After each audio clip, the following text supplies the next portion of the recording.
Akan bersama dengan Ketua Setiausaha Kementerian Perdagangan Dalam Negeri, Koperasi dan Kepengurusan, dan kita bersama pagi ini Datuk Sri Alias Haji Ahmad. Assalamualaikum, selamat pagi. Apa khabar Datuk Sri? Alhamdulillah bagus. Sihat Sihat. Alhamdulillah. Tapi dia ada sibuk sikit lah sekarang ni sebab nak kena tengok harga, nak pastikan program turun harga barang ni mengikut mengikut fasa. Fasa tu lain lah, ikut fasa yang ditetapkan. Setakat hari ni macam mana agaknya perjalanan program tu? Okey, alhamdulillah apabila Kabinet KK melancarkan kempen penurunan harga mulai pada 1 Mac yang lalu, hari ini dah hampir 6 hari. Jadi kalau dilihat secara keseluruhan dan daripada engagement kita dengan peniaga ataupun pengusaha yang mengambil bahagian ini, kita dapati bahawa terdapat peningkatan. Pertamanya dari segi jualan di antara 5 hingga 70% berdasar pada tempat lokasi atau mana-mana tertentu. Jadi ini satu perkara yang baik kerana rakyat Malaysia khususnya kaum Cina baru saja menyambut tahun baru Cina dan setentu trend sebenarnya selepas tahun baru Cina biasanya dia menurun.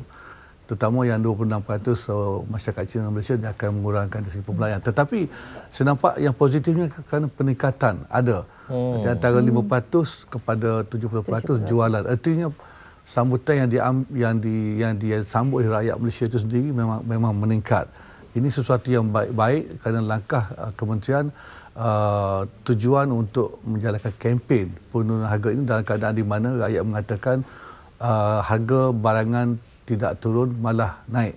Jadi ini sebenarnya untuk mengurangkan cost of living ataupun kos sara hidup oleh rakyat negara kita. Jadi sebenarnya sepatutnya pengguna mengambil kesempatan daripada tawaran yang sangat menarik ini di antara 10 hingga 70% ini untuk kepentingan dan kebaikan pengguna itu sendiri. Okey, pengguna harus mengambil kesempatan atas kempen yang sedang berlangsung sekarang ini. Betul. Bagaimana dari segi peniaga? Ada tak peniaga yang masih lagi mengambil kesempatan dengan menaikkan harga sebenarnya? Ya, soal kenaikan harga ini sangat relatif. Ya. Kerana kenaikan harga bergantung kepada faktor-faktor banyak faktor lain yang mempengaruhi kenaikan turun atau naik harga itu sendiri.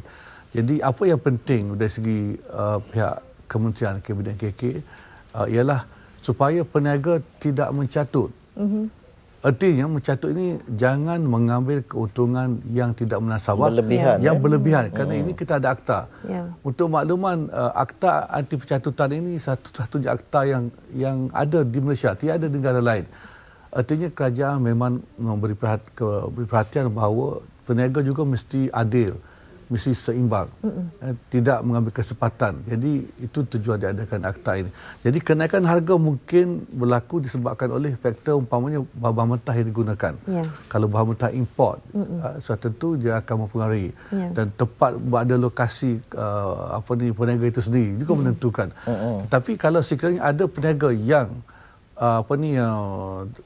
sengaja mengambil kesempatan itu ataupun berlaku fenomena di mana harga tak dapat dikawal di Malaysia ini. Harga tak dapat dikawal kerana terdapat peniaga-peniaga, kemungkinan dia ada pakatan, ada kartel.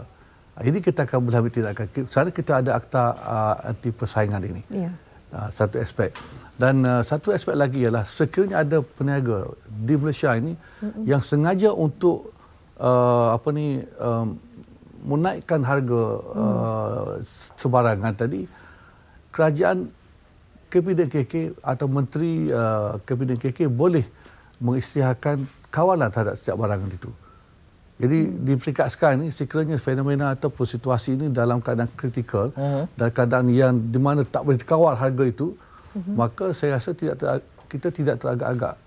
Maknanya kementerian akan mengambil langkah mengawal sebahagian besar barang yang ada di pasaran. Walaupun kita tak suka kawal ini.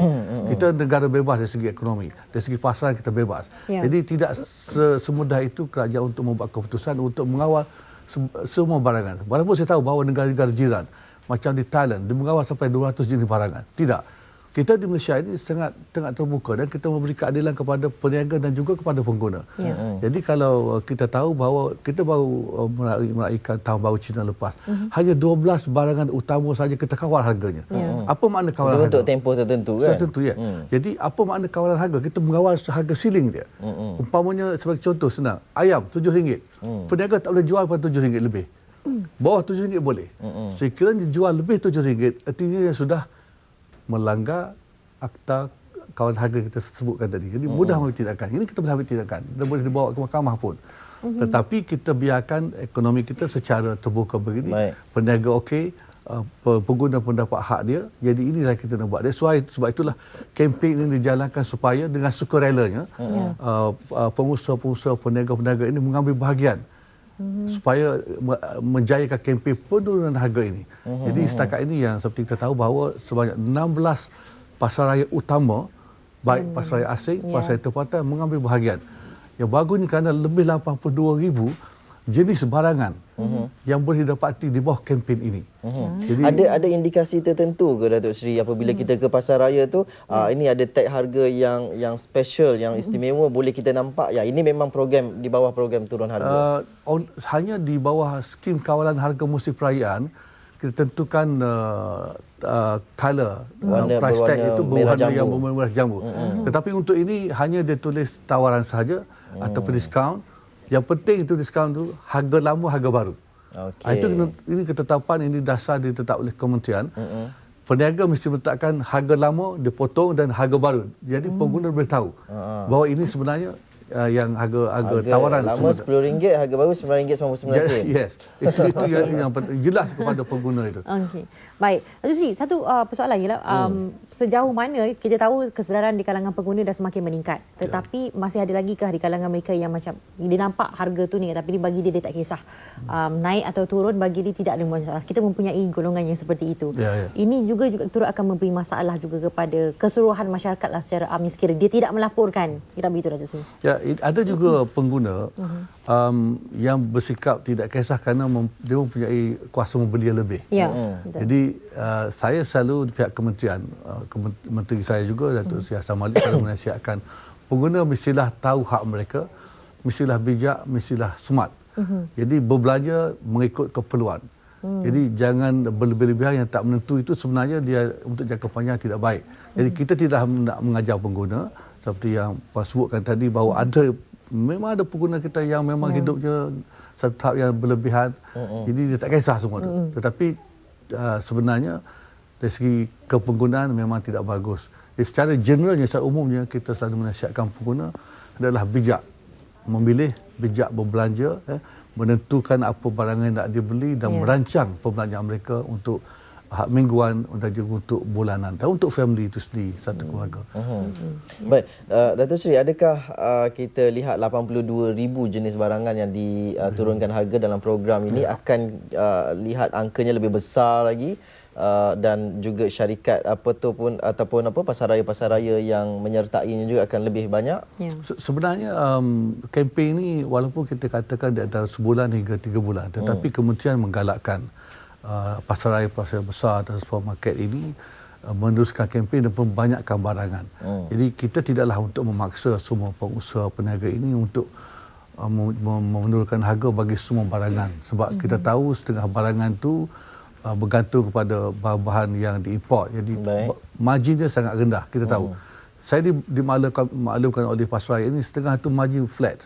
Jadi sekadar untuk untuk di survive, tetapi mereka kerana komitmen tanggungjawab kepada pengguna, kepada negara sudah tentu dan mereka tetap mengambil bahagian. Jadi kita lihat harga barangan ni, kalau saudara lihat kenaikan itu secara universal sebenarnya. Kalau kita lihat semua negara memang berlaku kenaikan harga tahunan. Cuma bagaimana kita nak manage, bagaimana kita nak menguruskan kenaikan harga ini supaya tidak ada yang ambil kesempatan, yang eksploitasi sesuatu isu dan dinaikkan harga. Ini kita jaga sebenarnya.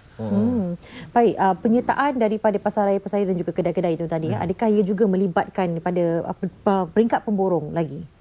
Ini rantaian ini sepatutnya melibatkan semua. Sebab contohnya pada minggu yang lalu, YB Menteri juga merasmikan kempen di Nestle. Nestle, barang produk Nestle dah diturunkan.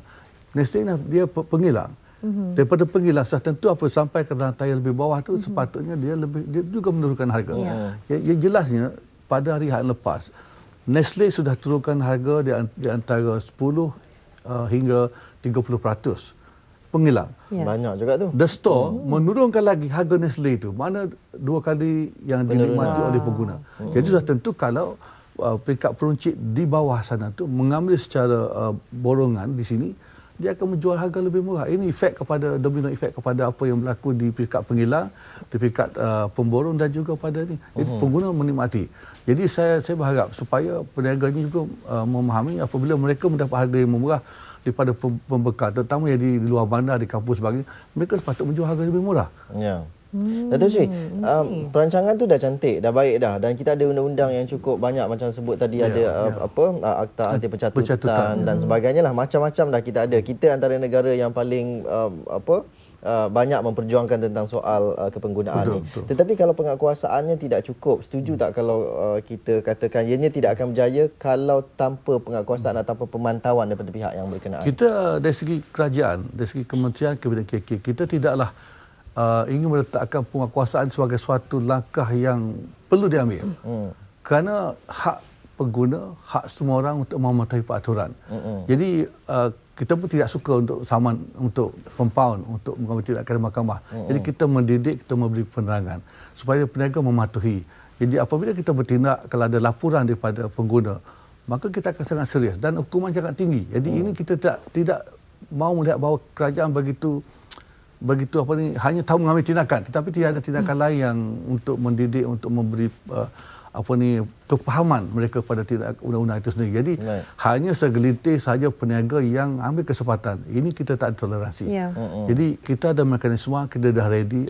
Sebenarnya akta anti pencatutan itu pun kita perkemaskan. Baru tahun lepas kita perkemaskan supaya membolehkan tindakan lebih mantap diambil. Okey, baik. Datuk Sri, dan saya sama juga kita melihat sekiranya lancarnya daripada pemborong sampai ke pihak pengguna, maknanya adanya satu sistem yang semuanya akan ikut dan cemerlang, ini masing-masing akan adanya win-win situation. Betul. Tetapi tak nafikan juga apabila dia sampai kepada pengguna ini akan lebih percaya kepada persepsi kepada situasi yang berlaku. Contohnya macam kejadian lah. Maknanya minyak naik tetapi harga kempen akan diteruskan. Jadi spekulasi dan persepsi itu akan tetap ada di situ. Betul. Meski kempen itu terus dijalankan. Kita bermula apabila selalunya senario di Malaysia ini masa kerajaan memberi subsidi minyak. Jadi berlaku sedikit pengurangan subsidi, dia naik harga minyak. Jadi secara bukan automatik lah, secara kesannya peniaga terus mengambil tindakan untuk menaikkan harga. Naik 20 sen, dia naikkan harga 20 sen. Sekarang turun dah lebih 50 sen, dia tak turun lagi. Jadi dalam situasi ini banyak kita kena kaji. Kementerian akan lihat secara menyeluruh. Bukan menuding jari kepada peniaga mesti turunkan harga kerana minyak turun. Sebab saya sebut tadi, senario sekarang berlaku. Pertama, kita menghadapi keadaan mata wang kita yang masih lagi tidak mantap. Kadang berubah sana sini setiap masa. Jadi kalau bahan yang digunakan untuk pengeluaran satu barang itu sebenarnya 50% ialah bahan import. Bahan mentah import. Jadi melibatkan itu. Jadi kalau berlaku kenaikan harga di luar negara, dia akan efek di sini. Jadi tapi ini tidak bermakna kita tidak ambil tindakan sesuatu. Sebab itu kita menjalankan kempen ini. Kempen punur harga. Jadi peniaga ini menyedari bahawa memang mereka ada komitmen kepada kerajaan, kepada negara, kepada pengguna di Malaysia sekalipun.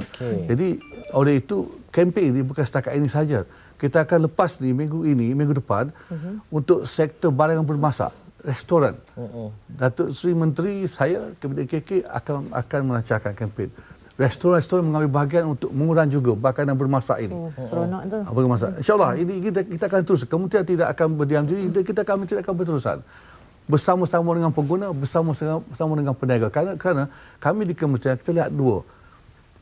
Peniaga-peniaga kita beri perhatian juga kepada pengguna pun. Dua-dua kena balance. Jadi kita berharap kempen ini sesuatu yang unik di Malaysia. Dalam domestic trade ini sesuatu unik, saya rasa kita buat untuk semua pihak. Tidak mengenai semua pihak, tidak memberi kelebihan kepada dua-dua pihak juga. Kabinet KK ni yang paling sukar sekali sebab nak jaga peniaga, nak jaga pengguna juga. Betul. Tersepit kat tengah-tengah. Itulah dia.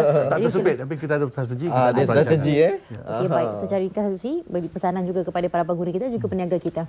Saya selalu bercakap bahawa saya mengulangi benda sama, saya tak jemu untuk bercakap bahawa pengguna mesti smart, mesti bijak, mesti tahu apa yang mereka belanjakan. Walaupun kuasa membeli mereka tinggi, saving mereka banyak, tetapi berpada-pada berhati-hati sebab ini sebenarnya untuk kebaikan pengguna itu sendiri.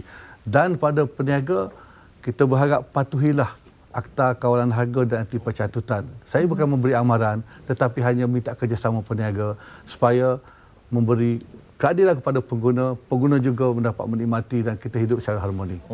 Itu saja. Okey, baik. Terima kasih diucapkan kepada Datuk Sri kerana bersama dengan kita pagi ini meluangkan waktu dalam jadual yang padat sibuk melihat urusan hal-hal yang berkaitan dengan harga barang dan pengguna ni kan. Ya.